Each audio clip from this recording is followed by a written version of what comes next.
11월 넷째 주 순창제일교회 가정 및 구역 예배 시작하도록 하겠습니다. 예배 인도자 고명훈 목사입니다. 다 함께 사도신경으로 신앙을 고백하겠습니다. 나는 전능하신 아버지 하나님 천지의 창조주를 믿습니다. 나는 그의 유일하신 아들 우리 주 예수 그리스도를 믿습니다. 그는 성령으로 잉태되어 동정녀 마리아에게서 나시고 본디오 빌라도에게 고난을 받아 십자가에 못 박혀 죽으시고 장사된 지 사흘 만에 죽은 자 가운데서 다시 살아나셨으며 하늘에 오르시어 전능하신 아버지 하나님 우편에 앉아 계시다가 거기로부터 살아있는 자와 죽은 자를 심판하러 오십니다. 나는 성령을 믿으며 거룩한 공교회와 성도의 교제와 죄를 용서받는 것과 몸의 부활과 영생을 믿습니다. 아멘. 다 함께 찬송 280장 부르시겠습니다.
이 시간 2022년 가정과 구역을 위하여 교회의 기도카드 공동기도 제목을 가지고 함께 기도하도록 하겠습니다. 하나님께서 기뻐하시는 모임이 되기를 위하여 하나님의 회복의 역사가 있기를 위하여 함께 기도합니다.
이 시간 하나님께서 우리 가운데 주시는 말씀은 신약 누가복음 3장 7절로 17절까지 말씀입니다. 하나님의 말씀을 경청하시기 바랍니다. 요한이 세례받으러 나오는 무리에게 이르되 독사의 자식들아 누가 너희에게 일러 장차 올 진노를 피하라 하더냐. 그러므로 회개에 합당한 열매를 맺고 속으로 아브라함이 우리 조상이라 말하지 말라. 내가 너희에게 이르노니 하나님이 능히 이 돌들로도 아브라함의 자손이 되게 하시리라. 이미 도끼가 나무 뿌리에 놓였으니 좋은 열매 맺지 아니하는 나무마다 찍혀 불에 던져지리라. 무리가 물어 이르되 그러면 우리가 무엇을 하리이까? 대답하여 이르되 옷 2벌 있는 자는 옷 없는 자에게 나눠줄 것이요 먹을 것이 있는 자도 그렇게 할 것이니라 하고, 세리들도 세례를 받고자 하여 와서 이르되 선생이여 우리는 무엇을 하리이까 하매 이르되 부가 된 것 외에는 거두지 말라 하고, 군인들도 물어 이르되 우리는 무엇을 하리이까 하매 이르되 사람에게서 강탈하지 말며 거짓으로 고발하지 말고 받은 급료를 족한 줄로 알라 하니라. 백성들이 바라고 기다림으로 모든 사람들이 요한을 혹 그리스도신가 심중에 생각하니, 요한이 모든 사람에게 대답하여 이르되 나는 물로 너희에게 세례를 베풀거니와 나보다 능력이 많으신 이가 오시나니 나는 그의 신발끈을 풀기도 감당하지 못하겠노라. 그는 성령과 불로 너희에게 세례를 베푸실 것이요 손에 키를 들고 자기의 타작마당을 정하게 하사 알곡은 모아 곳간에 들이고 쭉정이는 꺼지지 않는 불에 태우시리라. 아멘. 이는 하나님의 말씀입니다. 세례 요한은 예수님의 길을 준비하러 온 선지자였습니다. 구약 성경에 하나님께서는 엘리야를 다시 보내겠다고 말씀하셨고, 예수님은 세례 요한을 가리켜 그가 바로 말씀하신 엘리야라고 하셨습니다. 엘리야처럼 세례 요한도 회개의 메시지를 전했습니다. 이 회개는 예수님을 맞이하기 위한 것으로 회개하는 자는 하나님의 때에 구원을 보게 될 것이라 전했습니다. 세례 요한은 일반 사람들과는 동떨어진 예언자의 삶을 살았습니다. 그의 사역 무대 역시 사람들의 생활 터전에서 멀리 떨어진 요단강 부근이었습니다. 하지만 세례 요한의 말을 듣기 위해 사람들이 끊임없이 모여들었습니다. 회개에 합당한 열매를 맺어야 합니다. 세례 요한에게 세례를 받으려고 많은 사람들이 몰려왔습니다. 그들은 아브라함이 자신들의 조상이고 자신들은 아브라함의 자손이기 때문에 의롭다고 생각했습니다.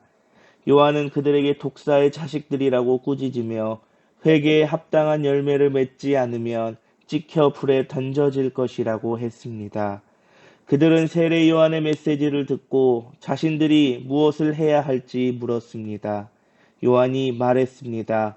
회개한 사람답게 삶으로 실천하며 살아라. 나눌 것이 있는 자는 나누면서 살아라. 불법을 행하지 말라. 정당한 대가 이외에는 받지 말라. 이것이 회개에 합당한 열매를 맺는 거룩한 자의 모습입니다. 두 번째로 불과 성령으로 세례를 베푸실 분이 오십니다. 사람들은 세례 요한을 그리스도라고 오해하기도 했습니다. 그런 이들에게 세례 요한은 자신은 물로 세례를 베풀지만 자기보다 능력이 많은 이가 오실 것이고 그분은 성령과 불로 세례를 베푸실 것이라며 예수 그리스도를 소개했습니다.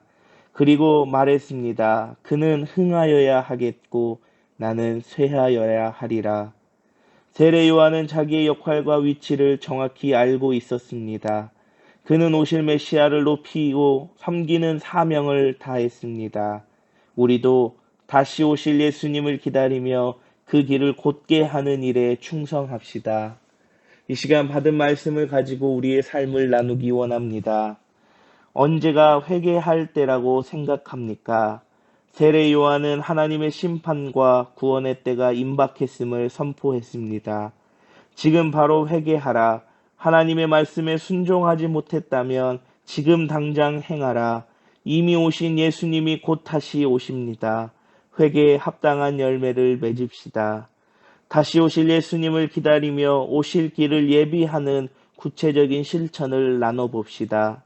세례 요한은 먹을 것과 입을 것이 있는 자가 없는 자에게 나눠주라고 했습니다. 눌린 자를 자유롭게 하고 강한 자의 압제가 그치도록 하나님의 정의와 회복을 갈망하며 평화를 선포해야 합니다. 거짓을 그치고 진실하게 모든 일을 행해야 합니다. 탐하기를 그치고 감사하며 만족하는 삶을 누립시다. 이 시간 결단에 기도합니다. 긍휼의 하나님, 회개하고 나아가기만 하면 우리를 용납하시고 사랑해 주시는 하나님께 모든 죄를 아뢰입니다. 세례 요한처럼 예수님의 오실 길을 예비하는 사명을 능히 감당하도록 지혜와 능력을 더하소서. 예수님을 기다림의 은혜가 충만하게 하소서. 예수님의 이름으로 기도드립니다. 아멘. 주기도문으로 가정 및 구역 예배 마치도록 하겠습니다. 하늘에 계신 우리 아버지, 아버지의 이름을 거룩하게 하시며 아버지의 나라가 오게 하시며 아버지의 뜻이 하늘에서와 같이 땅에서도 이루어지게 하소서. 오늘 우리에게 일용할 양식을 주시고 우리가 우리에게 잘못한 사람을 용서하여 준 것 같이 우리 죄를 용서하여 주시고 우리를 시험에 빠지지 않게 하시고 악에서 구하소서. 나라와 권능과 영광이 영원히 아버지의 것입니다. 아멘. 2022년 교회에서 제공하는 말씀 영상을 참고하셔서 날마다 말씀과 함께 하루를 시작하며 한 주간 믿음으로 승리하시길 바랍니다.